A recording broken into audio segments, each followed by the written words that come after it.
मैं doctor S K. लाल, MD medicine. मैं एक जनरल फिजिशियन और डायबिटोलॉजिस्ट हूँ और आज हम बात करेंगे बेल्स पाल्सी के विषय में। बेल्स पाल्सी मतलब चेहरे का लकवा मार जाना, जो कॉमन लैंग्वेज में बोलते हैं चेहरे का लकवा मार जाना। अब ये चेहरे का जो लकवा मारता है ये दो तरह का होता है।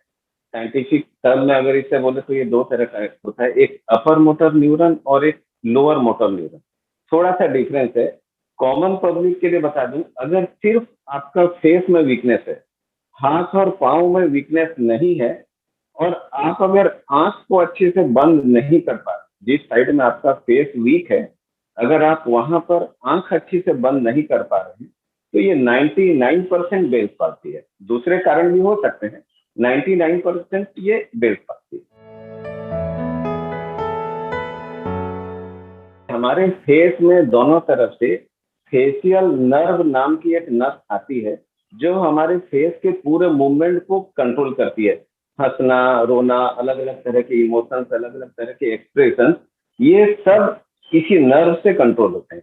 अगर ये नर्व अपने रास्ते में, जो जर्नी है उसकी ब्रेन से लेकर के फेस तक, ये यहाँ से ऐसे आके पूरे फेस में फैली होती है।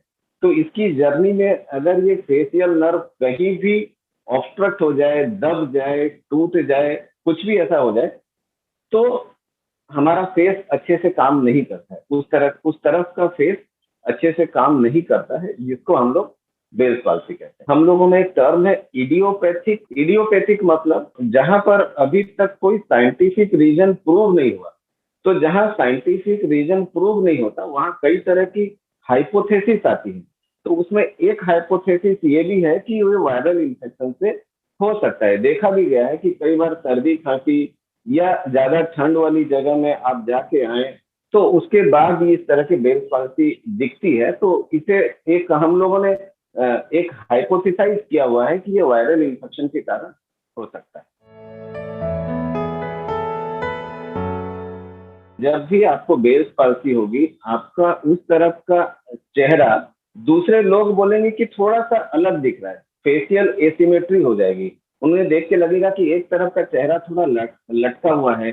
आपका ये जो एंगल ऑफ माउथ है, ये थोड़ा ऐसे नीचे लटक जाएगा जिधर फेशियल पाल्सी होगी, क्योंकि ये मसल काम नहीं कर रही है, तो ये उठ नहीं पाएगा।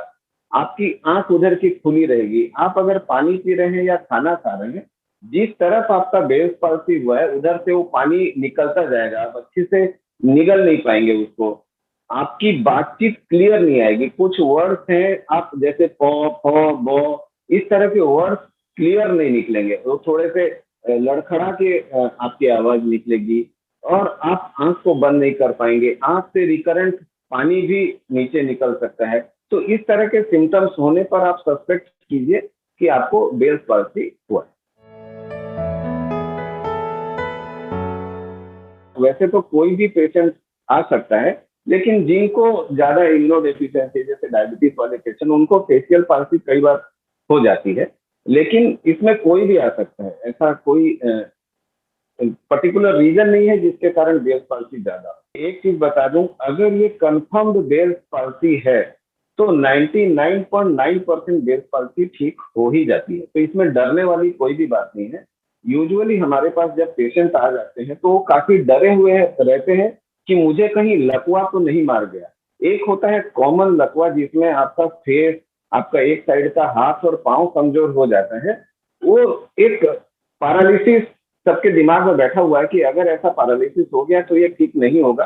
और वो पैरालिसिस जो है वो ठीक होने में काफी समय भी लगता है।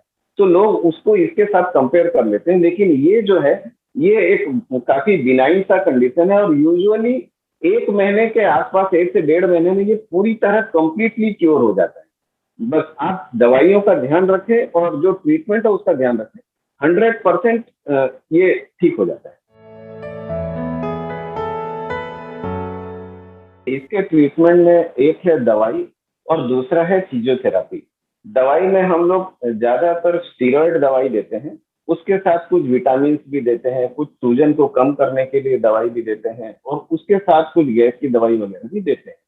और इसमें मेन चीज ध्यान रखने की है कि जब आप रात को सोएं, क्योंकि आपकी आंख बंद नहीं हो रही, आप आंखों को ढक के सोएं, आँखों में हम लोग कई बार कुछ ऑइंटमेंट लगाने के लिए भी देते हैं, और एक चीज़ याद रखना, आँखों को रात को ढकना है, क्योंकि आपकी आँख खुली हुई है, तो हो सकता है उसमें कोई कीड़ा या कंकड़ गिर के आपकी आँखों को परमानेंटली डैमेज कर। तो ये एक इम्पोर्टेंट बात है, याद रखने की है। दूसरा है फिजियोथेरेपी, इसमें फिजियोथेरेपी का काफ़ी अहम रोल है। अगर आप फिजियोथेरेपी नहीं करेंगे, जो कि कई लोग नहीं करते हैं, अगर आप नहीं करेंगे, तो वैसी कंडीशन में क्या होगा, आपका फेशियल पाल्सी तो इम्प्रूव हो जाएगा, लेकिन आपको हमेशा दोनों तरफ के फेस में एसिमेट्री फील होगा, आपको लगेगा थोड़ा और टाइप का फील होगा, और जब आपका बेल्स पाल्सी रिकवर होगा, आपके फेस का सिमेट्री सेम नहीं होगा, और कुछ कुछ सिम्टम्स, मामूली सिम्टम्स रह सकते हैं जो जिंदगी भर आपको परेशान करेंगे। तो इसमें फिजियोथेरेपी का बहुत ज्यादा रोल है। फिजियोथेरेपी और दवाई दोनों आपको कंटिन्यू करनी है, महीना डेढ़ महीना, जब तक आपके डॉक्टर बोले। ये एक जनरल डिजीज है, आप कोई भी एमबीबीएस, एमडी, जनरल फिजिशियन या न्यूरोलॉजिस्ट, ये तीनों कैटेगरी के डॉक्टर को दिखा। प्रिवेंशन का इसमें बहुत ज्यादा रोल नहीं है, बस यही है कि आपको बहुत ज्यादा एक्सट्रीम कोल्ड से बचना है, और अगर सर्दी खांसी है आपको या कोई वायरल इन्फेक्शन है, तो आपको तुरंत ट्रीटमेंट शुरू कर लेना है। और ऐसे कोई खास दवाई या कोई प्रिवेंशन मेथड इसके लिए अवेलेबल